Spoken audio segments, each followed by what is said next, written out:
My name is Adiz Okafor, and I am a 27-year-old financial analyst.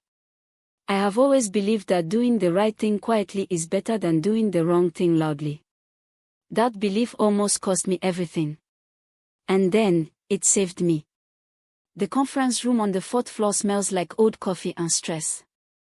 Every Tuesday at 9, our entire department squeezes around a long table with too many chairs and not enough space. I have sat in the same spot for 2 years, third seat from the door, close to the window. Far enough from the front to be overlooked. Close enough to see everything. That Tuesday morning, I walked in carrying a blue folder. Inside it was a report I had spent 11 weeks building. 11 weeks of early mornings, late nights, skipped lunches, and careful reading of numbers that most people in this office do not even glance at. I was nervous, but not in a bad way. I believed in what I had found. I believed the report mattered. Our team leader, Mr. Fola Adeyemi, stood at the front of the room adjusting the projector screen. He was wearing his usual grey blazer. He had a habit of looking confident even when he had no reason to be. The rest of my colleagues filtered in slowly. I opened the folder and looked at the cover page one more time. I had titled it, Vendor Payment Compliance Risk Assessment, Q3 Analysis. I closed it again and waited. Mr. Adeyemi started the meeting the way he always did, fast, loud, and without asking if anyone had questions from last week. He ran through project updates, pointed at slides, and nodded like everything was decided before the meeting began. Then he said my name. Adiz, you submitted something last week. A report of some kind. I sat up straight. Yes, sir. A compliance risk report. It covers irregular patterns I found in our vendor payment records going back to the second quarter. He picked up the folder. He had not opened it, I could tell because the paperclip I had placed on page 3 was still exactly where I left it. He flipped it once, like he was weighing it, then dropped it back on the table with a flat sound that landed in the quiet room like a stone hitting water. This, he said, not looking at me, is useless paperwork. The room stayed still. I felt heat rise in my face but kept my expression calm. Nobody spoke. A few colleagues looked at the table. 1 or 2 glanced at me, then away. Mr. Adeyemi pushed the folder aside with one finger. Remove it from the project files. We have real work to focus on. I did not cry in the conference room. I did not argue. I did not raise my hand and explain myself in front of 12 people who were already embarrassed on my behalf. I picked up the folder, nodded once, and said, understood. That was all. Walking back to my desk felt longer than usual. I could feel eyes on my back. Busy, who sits 2 desks away, gave me a look that said I'm sorry without any words. I appreciated it. But I did not stop to talk. I sat down, placed the folder on my desk, and opened my laptop. What Mr. Adeyemi did not know, what nobody in that room knew, was that the copy he dismissed was not my only copy. Not even my most complete one. The night before, I had emailed the full report, all supporting data, every spreadsheet and email thread connected to it, to my personal drive. Not out of anger. Not because I planned any kind of revenge. But because I am the kind of person who keeps records. I have always been that way. While my screen loaded, I noticed something in the numbers again. The pattern I first saw 3 months ago was still there. And it was getting worse. Let me take you back to where this actually started, 6 months before that Tuesday meeting. It was a regular Wednesday afternoon in late April. I was cross-referencing vendor invoices against our payment approval logs as part of my routine monthly check. Nobody asked me to do this. It was not in my official job description. But I had always believed that understanding where money moves tells you more about a company than any presentation ever could. That afternoon, I found something small. A vendor called Pinnacle Supplies had been paid twice for the same invoice in March. I flagged it as a likely system error and kept going. But 2 pages later, I found the same vendor paid twice again, this time in February. I went back further. January. December. There it was again. 3 duplicate payments across 3 months. The amounts were not small. Each one was above 400,000 naira. I leaned closer to my screen and scrolled slowly. My heart was beating a little faster now. This was not a system error. System errors do not repeat with the same vendor across multiple months. This was a pattern. And patterns like this have reasons behind them. I did not run to anyone's office. I did not send a panicked email. I sat with what I had found for 3 full days before doing anything at all.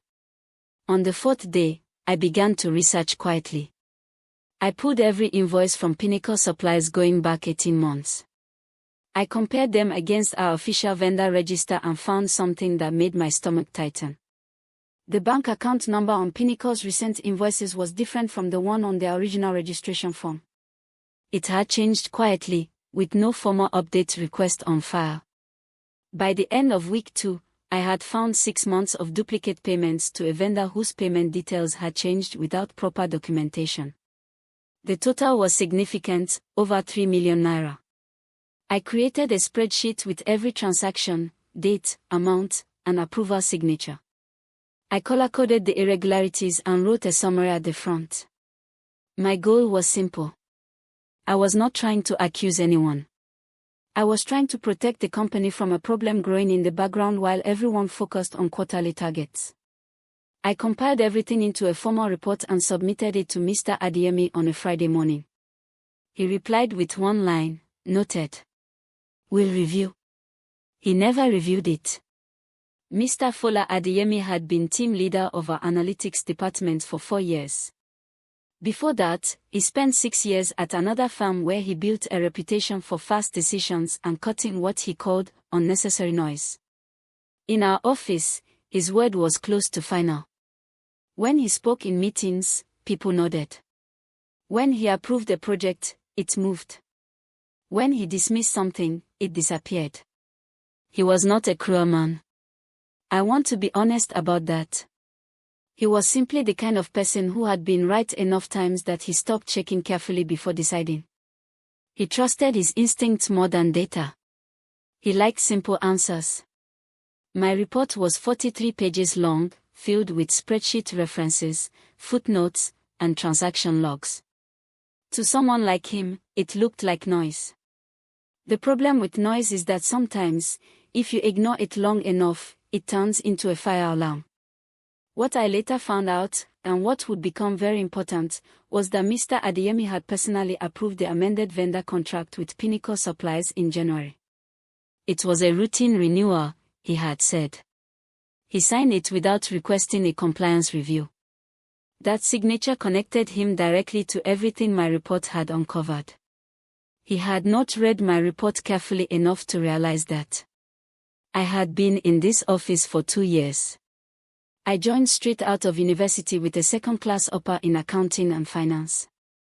My first month, I made a minor error in a budget summary and Mr. Adeyemi corrected it in front of 3 people. I never made that kind of error again. Since then, I had become known in the department as the person who handles the detailed work. The cross-checks. The reconciliations. The reports that take time but that nobody really wants to read. My colleague Well once joked that I was the department's fine print. Everyone laughed. I laughed too. But I also thought, fine print is the part that matters most when things go wrong. I was not promoted. I was not given a bigger title. I attended the same meetings, sat in the same chair, and sent my work to the same inbox every week. Nobody ignored me on purpose. They simply did not look closely enough to see what I was actually doing. The irony is that the very thing that kept me invisible, my obsession with detail, with documentation, with quiet and careful record-keeping, was the exact thing that would eventually make me impossible to ignore. I just did not know it yet. Here is something I did not mention in my report but that I knew from the moment I first pulled the vendor files. The original Pinnacle Supplies contract was a standard 3-year vendor agreement. When it came up for renewal in January, the new version included a small but important change. The payment cap per invoice had been raised from 250,000 to 500,000 naira. That change, combined with the altered bank account details, meant every duplicate payment going forward would be larger than before. My report flagged this. I included a timeline of when each change was made, who had access to the vendor file at the time, and which approval signatures appeared on the amended documents. I did not name anyone directly. I simply laid out the facts and let the numbers speak. What I did not include, because I was not ready to write it formally, was what I had been thinking quietly for weeks. Someone inside this company had either made a very serious series of mistakes, or they had made none at all. One of those possibilities was much worse than the other. And the worst one was the one the numbers kept pointing toward. 3 weeks before the Tuesday meeting, I had tried once to talk to Mr. Adeyemi about my findings. It was a Thursday afternoon. I knocked on his office door, waited for him to look up from his screen, and asked if I could have 5 minutes to walk him through something I had found in the vendor accounts. He leaned back in his chair and said, "Is this the vendor thing you emailed me about?" "Yes, sir." "Adiz," I looked at it. "It's probably a system issue. The IT team fixed a payment duplication bug in the first quarter, remember? With respect, sir, the payments I found happened after that fix was applied. And the bank account." He held up one hand. "I appreciate the thoroughness. I really do. But we are in the middle of budget planning right now. Can this wait until next quarter?" I paused. "The amounts are still accumulating, sir. Log it and move on. If it becomes something bigger, we will revisit." He had already turned back to his screen. The meeting was over. I walked out and went back to my desk. I did not log it and move on. I kept documenting. And the suspicious payments kept coming in. After the Thursday conversation with Mr. Adeyemi, I made a decision. If I could not get him to look at this now, I would make sure that whenever someone did look, whoever that turned out to be, they would find everything perfectly organized, with nothing missing. I created a master folder on my personal drive. Inside it, I stored every version of my report, every spreadsheet, every raw data file from our financial system. I kept a log of every email related to the vendor, including Mr. Adeyemi's one-line reply. I downloaded PDF copies of all approval documents, including the amended vendor contract with the signature on it. I organized everything by date and category. I labeled each file clearly so that anyone, even someone who had never seen this case before, could follow the trail from beginning to end in under 20 minutes. I was not planning a confrontation. I was not planning anything dramatic. I simply believed, in the same way I believed in always showing my working in a spreadsheet, that the truth should be easy to find. That if I kept my records clean, the truth would find its moment. I just did not know that moment would arrive so soon. Wednesday morning. The day after the Tuesday meeting. I arrived at 8:15. I made tea near the elevator, said good morning to the security guard at the front desk, and walked to my chair. The office was mostly empty. Busy came in at 8:40. Well arrived just before 9, carrying a meat pie and looking like he had not slept enough. Everything felt completely ordinary. At 9:40, the elevator doors opened. 4 people stepped out in dark suits. 2 men, 2 women. None of them worked here. I had never seen any of them before. They carried laptops and folders and did not smile the way visitors usually do. They spoke quietly to the receptionist. She made one phone call, looked up, then pointed toward Mr. Adeyemi's office. But they did not walk toward his office. They walked toward the open floor where the rest of us sat. The taller man carried a printed list and read from it carefully. The shorter woman beside him was already pulling on reading glasses. They moved with the kind of calm, deliberate purpose that tells you they have done this many times before. Nobody said anything out loud. But the whole floor felt like it had taken a breath and was holding it. The taller man introduced himself to the room. His name was Mr. Babatundeis, and he said he was from the External Audit and Compliance Division of the regulatory body that oversees financial services companies in our sector. His 3 colleagues introduced themselves as part of his team. We are conducting a scheduled review of financial oversight processes across several departments, Mr. E said, in a voice that was calm but filled the whole room. We will need access to certain records, and we may ask some of you individual questions during the course of today. Then he paused, looked at his printed list, and asked a question that changed the temperature of the entire office. Can anyone tell us if there is a compliance risk report related to irregular vendor payment activity, specifically involving a vendor called Pinnacle Supplies, prepared sometime in the last quarter? The silence that followed was different from yesterday's meeting silence. Yesterday's had been embarrassed and uncomfortable. This silence was stunned. I watched it move across the room like a wave. I saw Busy turn slowly in her chair to look at me. I saw Wales stop chewing his meat pie. And through the glass wall of his office, I saw Mr. Adeyemi stand up from his desk. Mr. Adeyemi came out of his office quickly. Too quickly. He was straightening his jacket as he walked, which is what he does when he wants to look composed but is not entirely feeling it. Good morning, he said to Mr. Is, extending his hand. I'm Fola Adeyemi, team leader for this department. How can we help you today? Mr. Is shook his hand. We've already introduced ourselves to the team. We are looking for documentation related to a Pinnacle Supplies vendor compliance query. Are you aware of any such documentation? Mr. Adeyemi's face stayed smooth. Practiced. We've had a few routine reviews of vendor accounts. Nothing significant came out of those, as far as I'm aware. One of the female auditors, who had already opened her laptop, looked up. Our preliminary data shows a report was submitted internally within this department within the last 90 days. We have a reference number that matches your company's internal document system. Mr. Adeyemi's jaw tightened slightly. Only slightly. Someone who did not know his face well would have missed it. I did not miss it.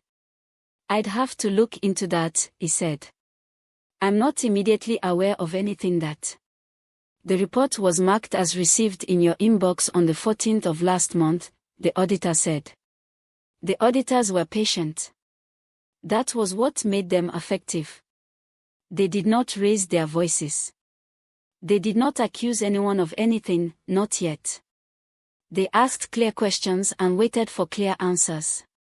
Every time an answer was incomplete, they asked again, more precisely. Mr. Adeyemi tried once more to redirect them.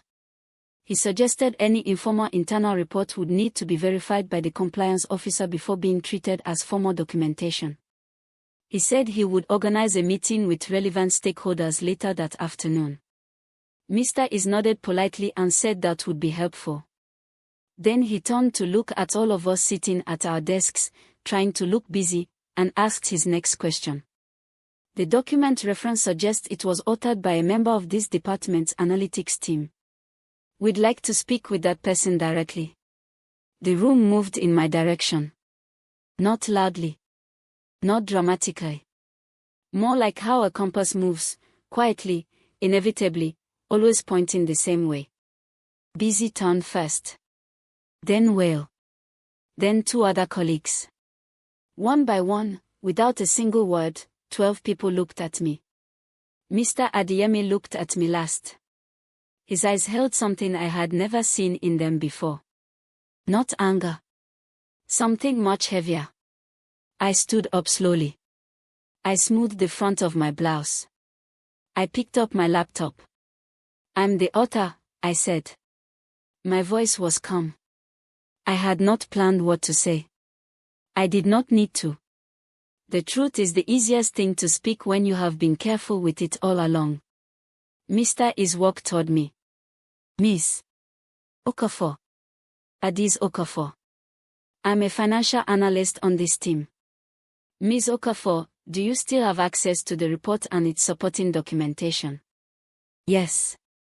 I have the full report, all source data, every spreadsheet, and a complete email record connected to the vendor account. Everything is organized and dated. Mr. Is looked at Ms. Nwachukwu.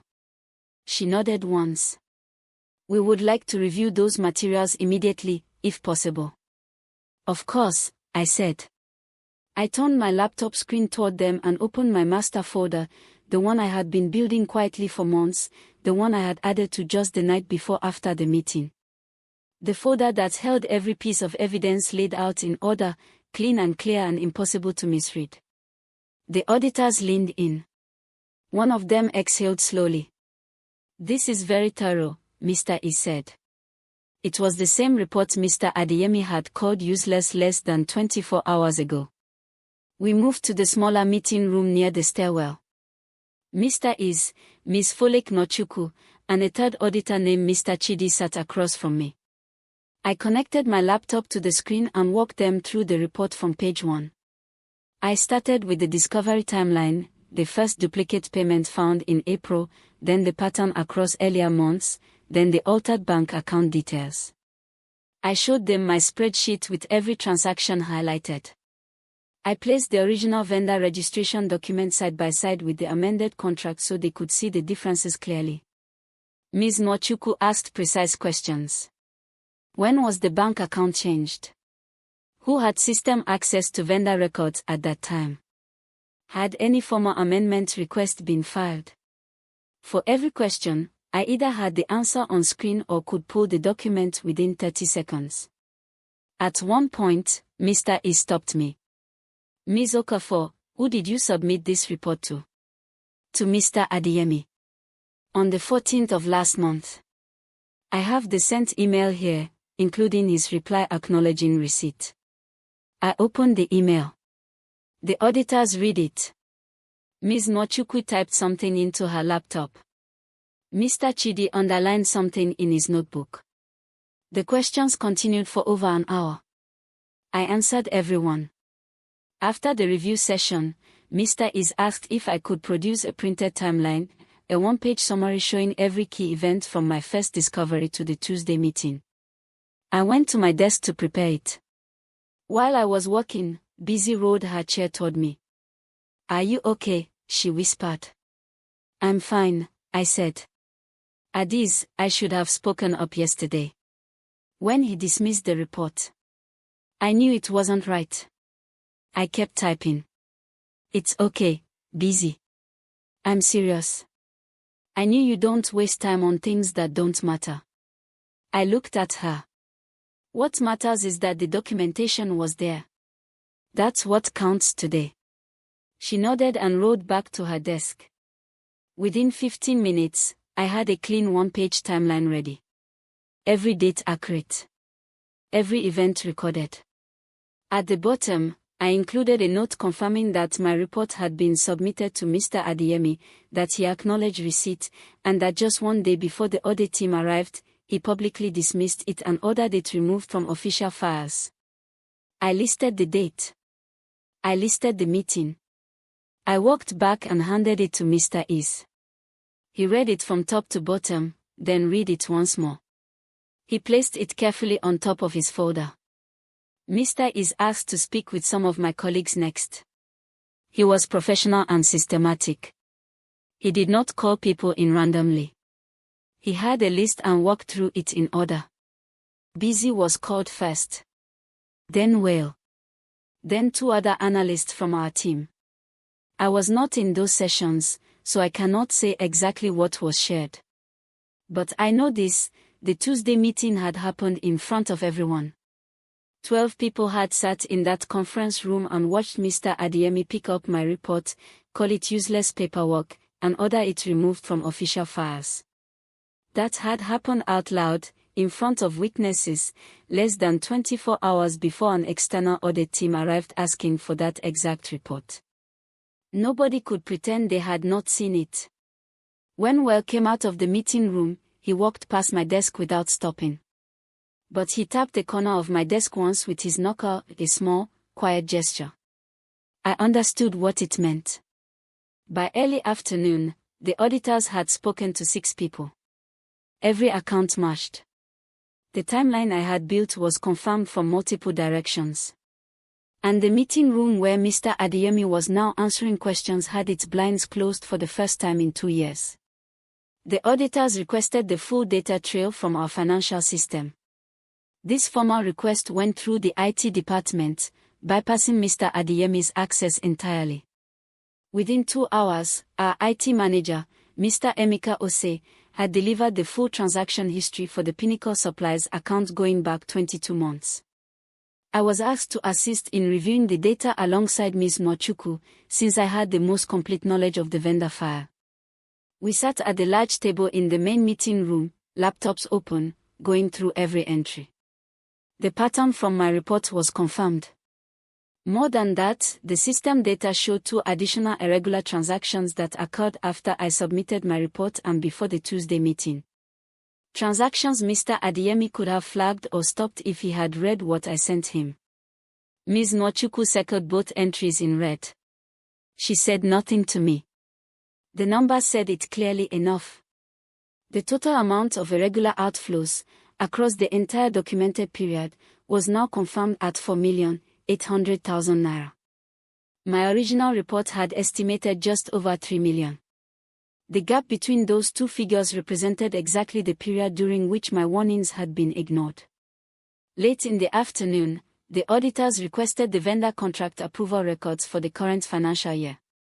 These were pulled from our document archive and brought to the meeting room by Mr. Ose.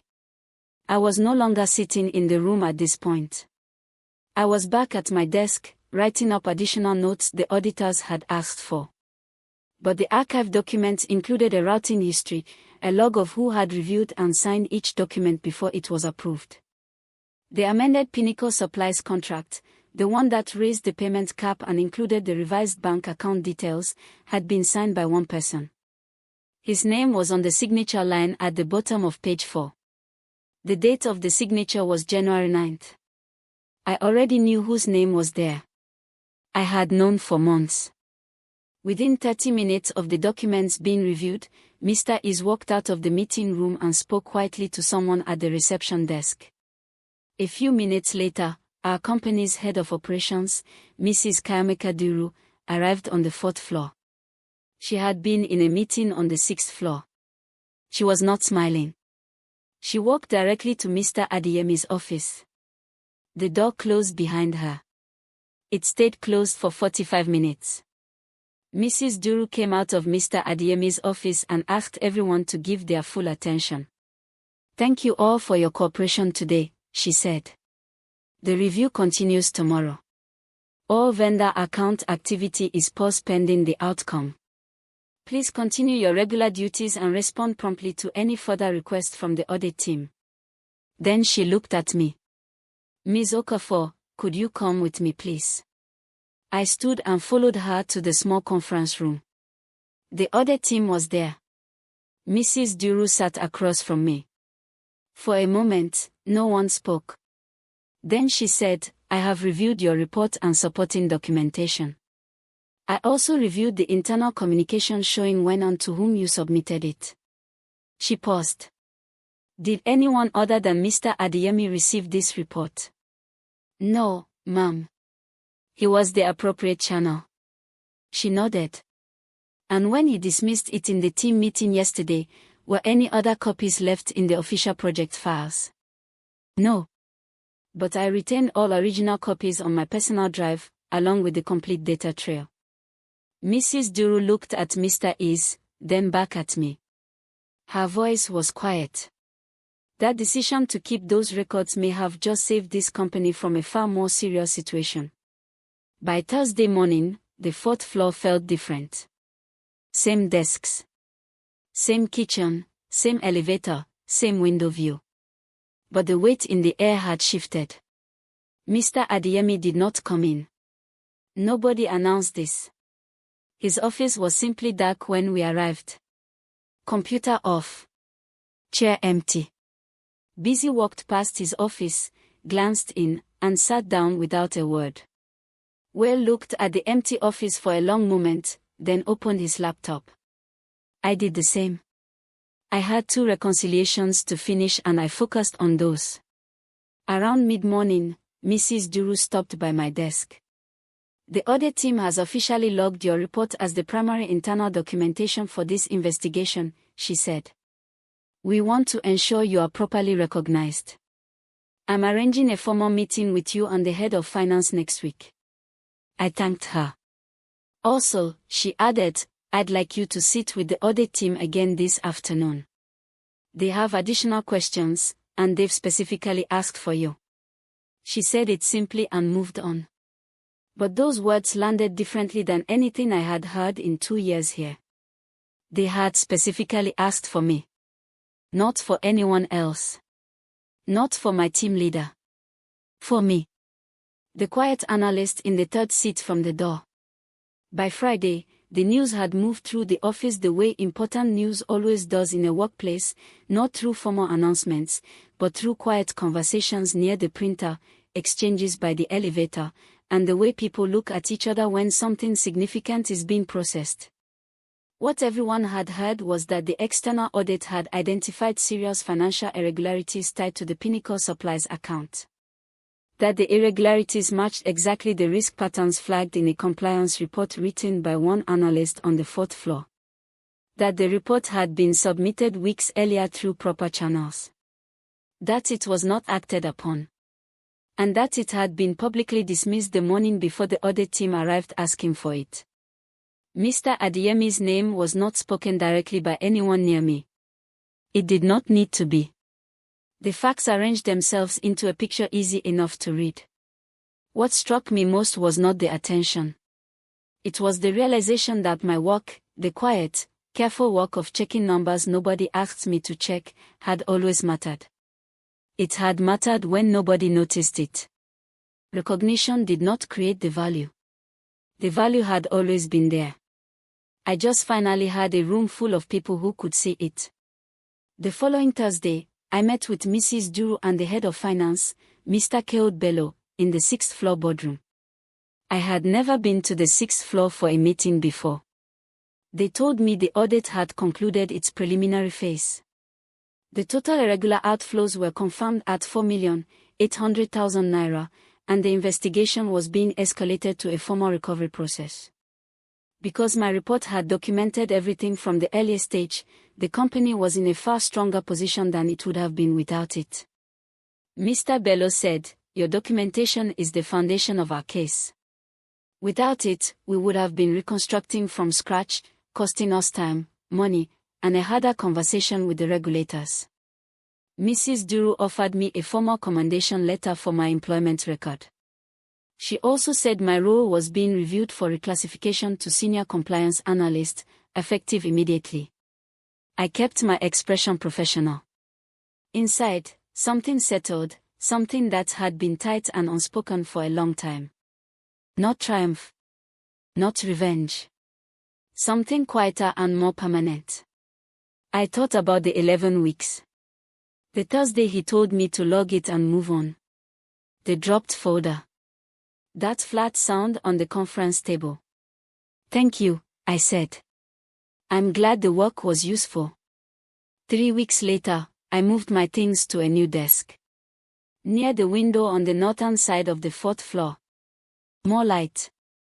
More space. A better view. My title in the internal directory now reads, Senior Compliance Analyst, Adis Okafor. Busy stopped by on my first morning and placed a small plant beside my monitor. She said, it suits you, and walked back to her seat. I am still the same person. I still arrive at 8:15. Still make tea by the elevator. Still check the numbers other people skip. I still believe that doing the right thing quietly is more powerful than doing the wrong thing loudly. What I know now is that the truth does not need a champion.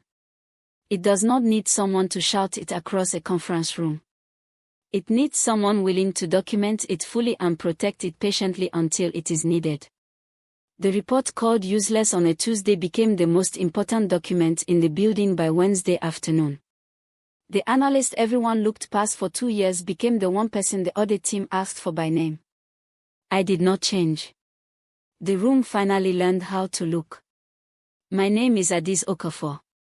I am 27 years old. The truth, kept carefully, will always find its moment. This was mine.